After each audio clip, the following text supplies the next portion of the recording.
آج جتنے خرافات ہوتے ہیں، جتنی زیادتیاں ہوتی ہیں،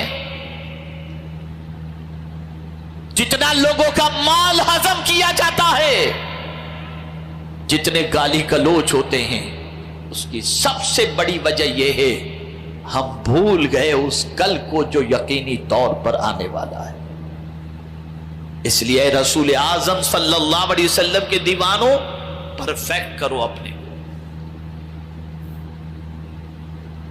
اس کل کے لیے تیاری میں لگ جاؤ۔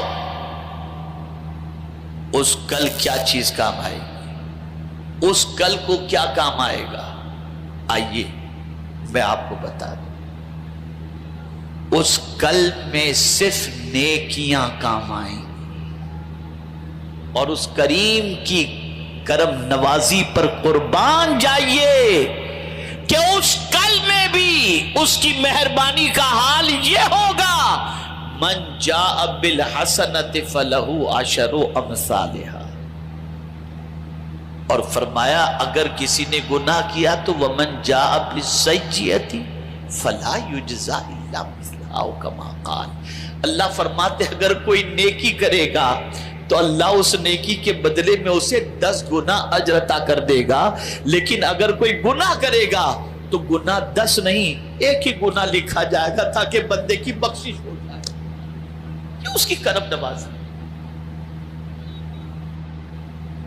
ایک بندے کو اللہ اپنی چادر رحمت میں چھپائے گا اور پھر اس کے سامنے گناہ پیش کرے گا، دیکھ بندے تیرے یہ گناہ ہے، لوگوں کے سامنے نہیں، اکیلے چھپا، تیرے یہ گناہ ہے نا، ہاں مولا میرے گناہ ہے، میرے گناہ ہے، تو نے یہ سب کیا ہے، ہاں مولا میں نے کیا ہے، میں اقرار کرتا ہوں میں نے کیا ہے۔ رب فرمائے گا میں نے چھپا کے رکھا نا تیرے گناہ کو، دنیا میں لوگوں کے سامنے ظاہر نہیں ہونے دیا نا، نہیں مولا جا بھی میں تجھ پر کرم کرتا ہوں، جا تجھے میں معاف کرتا ہوں۔ کیا کرم ہے اس کا۔ اے رسول اعظم صلی اللہ علیہ وسلم کے دیوانوں، وہ قریب ہے، وہ چاہتا ہے کہ بندوں کی مغفرت ہو جائے، لیکن بندے مغفرت کے لیے کوئی کام بھی تو کرو، نیکیاں بھی تو کرو، اللہ کی اطاعت و فرما برداری تو کرو، اللہ کے رسول صلی اللہ علیہ وسلم کی اطاعت تو کرو۔ ہاں قیامت میں جب ماں چھوڑ دے گی، باپ چھوڑ دے گا، بھائی چھوڑ دے گا، رشتہ دار چھوڑ دے گا، تو ایک ذات ایسی ہوگی جس کو ہماری فکر ہوگی، اور وہ ذات کوئی اور نہیں، وہ مصطفیٰ جان رحمت صلی اللہ علیہ وسلم کی ذات ہو۔ تلاش کرتے ہوں گے اپنے امتی کو، جانتے ہیں سرکار صلی اللہ علیہ وسلم فرماتے ہیں اللہ اکبر، میرے سامنے سے انبیاء گزریں گے، سرکار فرماتے ہیں قیامت کے دن میرے سامنے سے انبیاء گزریں گے، کوئی نبی گزریں گے تو ان کے ساتھ ان کا ایک ہی امتی ہوگا، کسی کے ساتھ کچھ، کسی کے ساتھ کچھ، کسی کے ساتھ کچھ، پھر میں دیکھوں گا تو آسمان بھرا ہوا نظر آئے گا، تو میں سوچوں گا شاید یہ میرے امتی ہیں، تو بتایا جائے گا نہیں یہ موسیٰ علیہ السلام کے امتی ہیں، اور اس کے بعد پورا افق سب کے سب بھرا ہوا نظر آئے گا، تب مجھ سے بتایا جائے گا کہ یہ آپ کے امتی ہیں، یہ آپ کے امتی ہیں، اور پھر سرکار صلی اللہ علیہ وسلم فرماتے اللہ اکبر، میرے امتیوں میں سے اللہ تعالیٰ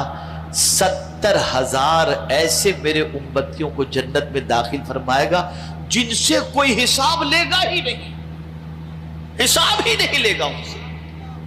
بغیر حساب کے ان کو جنت میں داخل فرما دے گا۔ ان کی ایک خوبی بیان کی گئی، 2-3 خوبیاں، ان میں سے ایک خوبی بتا دوں۔ ان کی ایک خوبی ہے کہ وہ توہم پرست نہیں ہوں گے، بدفعالی کرنے والے نہیں ہوں گے، بلی آگے سے گزرے ابھی مت کام کرنا، نکلنا نہیں، بلی آگے سے گزرے، یہ سب وہم رکھنے والے نہیں، بدفعالی کرنے والے نہیں ہوں گے، برا شگن لینے والے نہیں ہوں گے، یہ فرمایا گیا۔ اور اللہ اکبر، میرے پیارے آقا صلی اللہ تعالی علیہ وسلم کے پیارے دیوانوں، ایک بات یاد آ گئی تو عرض کر دوں، گناہ کرنے کے بعد 1000 قیمتی عطر لگا لو، گناہ کی بدبو جو ہے نا وہ رکتی نہیں۔ آپ سوچیں کہ گناہ میں بدبو ہے؟ میں حدیث سے ثابت کرتا ہوں، جی صاحب گناہ میں بدبو ہے۔ اگر ہمارے جسم سے گناہ کی بدبو آنے لگ جائے نا تو ہمارے قریب کوئی کھڑے رہنے کو تیار نہیں، کوئی کھڑے رہنے کو تیار نہیں۔ گناہ میں ہے بدبو، بہت بدبو ہے۔ اس کو میں حدیث کی روشنی میں سمجھاؤں، آقا کریم صلی اللہ علیہ وسلم ارشاد فرماتے ہیں کہ جب کوئی بندہ جھوٹ بولتا ہے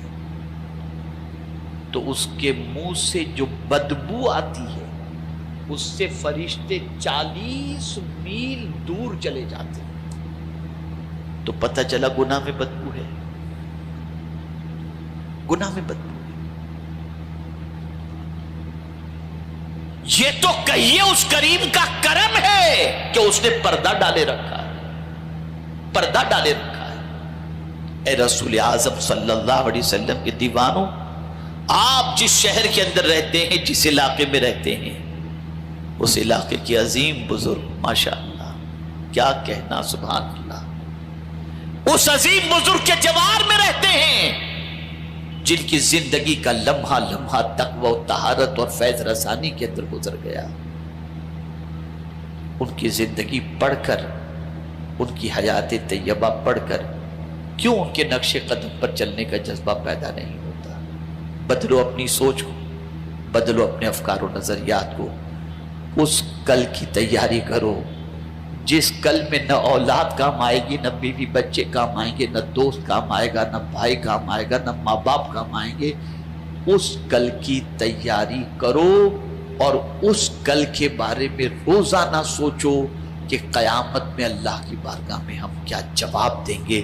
یہ خیال اگر آج سے آپ نے دل و دماغ کے اندر محفوظ کر لیا، بلکہ ہم سب نے اپنے خیال کے اندر اس کو شامل کر لیا اور ہم اس پر غور کرنے لگے، تو مصطفیٰ پیارے صلی اللہ علیہ وسلم کے فرمان